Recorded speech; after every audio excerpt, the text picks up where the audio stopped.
What is up everyone, it is Sacred Saiyan here, welcoming you back to another video. Today we're going to be continuing the reboot of my first ever series on the channel, What If Goku is Born with God Ki. If you end up liking today's video, then please consider subscribing. It is free and you can always unsubscribe later. Also, if you want to join my Discord server, then there is a link to that in the description of the video. You can talk to me and my community, grind for roles, hang out, and if you put your art in the art text channel and 10 people react with a star, it will get featured at the end of a video.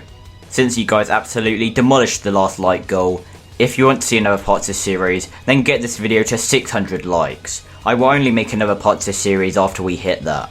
With all of that out of the way, let's get into today's episode of What If Goku is Born with God Ki. Nappa and Vegeta arrive on Earth, their pods landing in a city which they quickly explode to get the attention of Goku.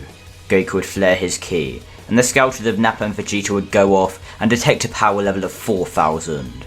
The two Saiyans would fly over to this power, and they would arrive in a wasteland, coming face to face with Goku at last. Vegeta would give Goku one last chance to join them, as his power is comparable to Nappa's and could be useful. Goku smirks, appearing behind Nappa, and with a single chop to his neck, he knocks the Saiyan out. Vegeta laughs, saying Goku has been hiding his power it seems. No matter, his power will be nothing compared to his own. Goku smirks, stating that Vegeta's arrogance will be his downfall.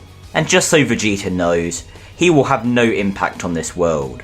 Everyone Vegeta has mercilessly killed on this planet will be revived with the Dragon Balls. Vegeta says that it isn't arrogance, it is superiority. And then the prince rushes towards Goku, trying to land a kick on his jaw, but Goku catches his leg and throws him to the ground. Goku begins stretching, as Vegeta jumps off the ground and he shoots a flurry of ki blasts at Goku, Goku smacking them all away with ease, and then rushing towards Vegeta and landing a devastating blow to his stomach that sends him flying. Goku tells Vegeta to give up. He isn't even close to full power right now. Vegeta gets enraged, flying into the sky as he begins to power up a Gallic gun. He doesn't care if Goku is stronger than him. Goku and his planet will be turned into space dust. Goku is completely unfazed by this remark, and he begins to power up a beam of his own, a Kamehameha. The two Saiyans fire their beams, however even with Goku being suppressed, his beam still has more power than Vegeta's, and his beam swiftly overpowers Vegeta's, and it would heavily injure the Saiyan. Goku would tell Vegeta to leave his planet before he changes his mind, but Vegeta laughs, saying Goku is a fool. Vegeta then throws a white ball of energy into the sky, and he shouts, "Burst open and mix." Goku is confused, as he watches Vegeta transform into a giant Oozaru, multiplying Vegeta's power by 10 times. Vegeta, still laughing, attempts to stomp on Goku. However, Goku just raises one arm, stopping the Oozaru's foot, and with his other hand, he then punches the Oozaru, sending Vegeta up into the sky, where Goku then appears and slams him back into the ground. Goku then looks at Vegeta's tail, realising that is how Vegeta transformed, so he grabs the Saiyan's tail with one arm, while creating something very reminiscent of a Destructo disc in the other. Goku would then throw the disc of ki, cutting off Vegeta's tail, and the Oozaru would scream in pain as he reverts to his humanoid form. Vegeta can barely move, but he calls for his and Nappa's space pods, slowly crawling towards them. Goku throws the unconscious body of Nappa in one pod, while Vegeta helplessly crawls into the other. Goku looks at Vegeta through the space pod, and he says if he ever sees Vegeta on his planet again, he will die. Vegeta and Nappa's pods then fly into space, and Vegeta faintly mutters the words, "Super Saiyan," before passing out.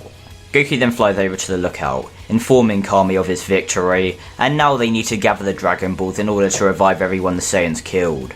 However, Goku is cut off by King Kai from Otherworld, who has very bad news. The tyrannical emperor of the universe, Frieza, heard about the Dragon Ball through Vegeta's scouter, and is currently on his way to Namek, a planet that supposedly also has Dragon Balls. Goku has no knowledge of who Frieza is, but he assures King Kai he will be able to deal with him. However, King Kai says that is unlikely, seeing as even if Goku is stronger than a couple of Frieza's forms, Frieza still has forms stronger than Goku, even if he goes Kaioken times 20. Goku looks to Kami, and he smirks as he tells King Kai that he is something else which is quite a bit stronger than Kaioken. He will deal with this Frieza before he gets a wish on Namek's Dragon Balls. King Kai wishes the student luck as their communication ends, and Goku asks Kami if there's a way for him to get to Namek. Kami would say yes, leading Goku to his old ship. However, it is in need of repair. They can use Goku's old space pod to help with this. However, they would need someone with the ability to repair it. Goku then remembers that Grandpa Gohan once mentioned an incredibly smart engineer that he once met on an adventure to gather the Dragon Balls with. Not only could they repair the ship, they also supposedly had a machine which could track the Dragon Balls, which they could use. Kami would say this is a great idea, so Goku heads down to Mount Paozu where he is greeted by Grandpa Gohan. Goku asks for the location of the engineer Grandpa Gohan had mentioned in his story all those years ago, and Grandpa Gohan says their name is Bulma, and they live in Capsule Corp. However, Bulma is far more than just an engineer. Goku thanks Grandpa Gohan, saying they will speak soon, and then Goku rockets towards Capsule Corp. After arriving, he heads to the receptionist area, and he requests to speak to Bulma. He tells the receptionist to mention he is a friend of Grandpa Gohan. The receptionist would do so, and shortly after, Goku would be called into Bulma's lab. Goku would introduce himself, and Bulma would smile after hearing his name. She remembers how much Gohan spoke of Goku during their journey. Goku would then ask Bulma if he is able to use the Dragon Radar, and also if Bulma could repair a spaceship. Bulma would look intrigued, saying yes to both questions, and Goku would say that is great, then asking if Bulma would like to see the ship she needs to repair. Bulma says sure, so the two walk outside, and then Goku swoops Bulma off her feet, holding her in his arms as he flies to the lookout. Bulma is mesmerised by the view when Goku is carrying her, and she begins to have some affection for Goku.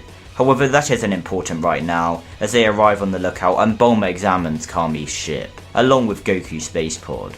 Bulma says she should be able to repair the ship, however it will also need a pilot, which she volunteers to be. Goku and Kami would both agree to this, so after Bulma finishes the repairs, she pilots a ship with Goku inside towards Namek. Since Goku won't be gravity training, his power remains at 2.3 million, and he just does mental training on their way to Namek. Goku and Bulma arrive on Namek at the same time when Gohan, Krillin and Bulma arrive in canon, meaning Frieza's forces are already on Namek and collecting the Dragon Balls. Vegeta would also arrive on Namek, this time with Nappa accompanying him, since he didn't die in this version of events. Vegeta being at the same power level as his canon counterpart, while Nappa wasn't as damaged as Vegeta, meaning he only gets to a power level of 6,000.